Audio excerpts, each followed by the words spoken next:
Yo, what is going on, guys? It is Kobe, and today I have the third installment of my How to Get Better Aim series, where I'm going to go through each and every little thing in this game that will help improve your aim, your accuracy, and your overall gun skill. If you missed the first two parts of this series, you can click the annotations on screen or the links in the description and watch those first. I highly recommend you watch the videos in order. I have them planned in a certain way, so it would just be better if you watch them in that same order, so go check those out if you have not seen them yet. Anyways, in today's video, we're going to be taking a look at one of the most important attachments that you can use to help you win those all-important gunfights. Now, this attachment that I'm talking about is stock. Now, to some of you newer players, they might look at stock and fail to see the true value that it has. They see move faster when aiming, and they might not realize how much it helps just because it doesn't sound like that great of an attachment. But for experienced players, we see that and we know instantly how much this can actually help you. So that's what I'm going to be going over today, explain to you why it's such a great perk, show you guys exactly how much its effects change when attached to different weapons, as well as a simple little exercise that you can do with stock that'll help you win more gunfights in the future.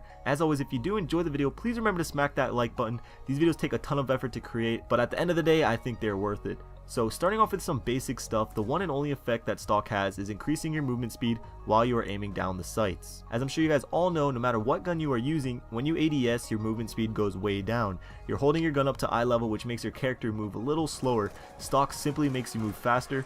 Exactly how much faster we will find out in a little bit, but in a nutshell, that's what this attachment does. So why is that so important? Well, for an obvious reason, when you're aiming in, you're already prepared if an enemy comes into view. You don't have to take that extra added time to aim in and then lock onto your target. You can just point and shoot. In a split-second shooter like Call of Duty, the person aiming in waiting for someone to run past them or through a door towards them typically gets the kill. Unless the connection is garbage, then really anything can happen. But regardless, I don't think I really have to tell you why being aimed in already is an advantage. Another use is to check the corners, and more specifically pre-aim around corners. Without stock, you have two options. You can either just turn the corner walking with your gun at the hip, or you can creep out really slow pre-aimed. However, because of the broken cameras and just general player movement in Call of Duty, they'll just shoot you before you can even see them. Instead, it's much more effective to turn the corner with stock and peek around, and because you're moving fast enough, the broken cameras really won't affect you as much. Now, where I think stock has the biggest impact on your gameplay is when you are in a one-on-one gunfight. You and an enemy player are just looking right at each other, and whoever lands the 3 or 4 bullets first is going to get the kill.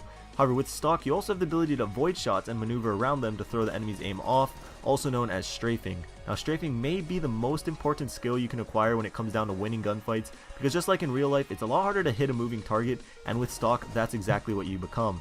So now you know how stock works and how good it is and what you can do with it. So the next thing to look at is how it affects the different types of weapons in the game, because each weapon has a different standard moving speed and a different aiming down sights moving speed. So what I set up was a little test to compare these speeds against the same weapon with stock and see how much it's actually affected. So I'm going to show you 3 different tests with every weapon. The first is standard movement speed versus ADS speed, ADS speed versus stock ADS speed, and then finally stock ADS speed versus standard movement speed. That may sound kind of confusing, but I think you'll see what I'm talking about. So starting with the SMGs, you can see that the standard movement speed is faster than the ADS speed by about 25%.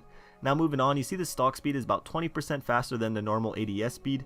And finally, you see the stock ADS speed versus the standard movement speed, and they are almost identical, which is crazy if you actually think about it. You can walk around aimed in and ready at the same speed as just normal walking. Moving on to the assault rifles, we see a huge difference when comparing the standard movement speed and ADS speed. They're easily 50% slower when aiming down sights. Now comparing that versus stock ADS, we see similar results again. With stock, you move 2 times as fast while aiming than without it, and again when you compare the standard speed to stock speed, they are nearly identical. Now with shotguns, we see similar results to the SMGs. You move at 75% normal speed when aiming in, and then about 20% with stock compared to without it, and nearly the same speed with stock compared to just your standard speed.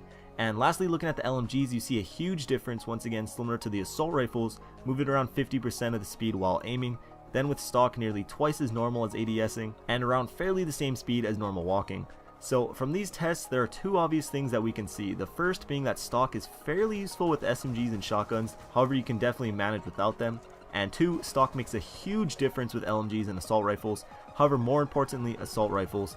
LMGs are typically pretty stationary, chilling at head glitches and things like that, but with rifles you want to move around the map, play aggressive, and stock will play a huge role in the amount of gunfights you win while doing so. But back to strafing, you really don't need stock to strafe effectively with an SMG or shotgun, but with an assault rifle it is absolutely mandatory. As you can see, the difference between strafe speeds are just astronomical. Strafing with an assault rifle without stock is basically useless. So lastly, before I wrap this up, a quick little test or exercise you can do to help improve your accuracy when using stock is to find a spot on a wall, or here I'm just using the basketball hoop, and practice keeping your reticle on that spot while strafing back and forth while using stock. And as it gets easier, you can move farther and farther back and continue doing it. And if you have trouble keeping your shot on the target, you may just either need to practice a little more or decrease your sensitivity like we talked about in a past video. But as you can see, I really encourage you to try out stock, especially on your assault rifles if you don't use it already. It's definitely an attachment for more aggressive players, but when you do get used to strafing and you're still able to keep your aim on target, I guarantee that you will win more gunfights. So that's the video for today. I hope you guys enjoyed it. Like I said earlier, a lot of effort goes into these videos, so if you could support it with a like and a favorite, that would be much appreciated.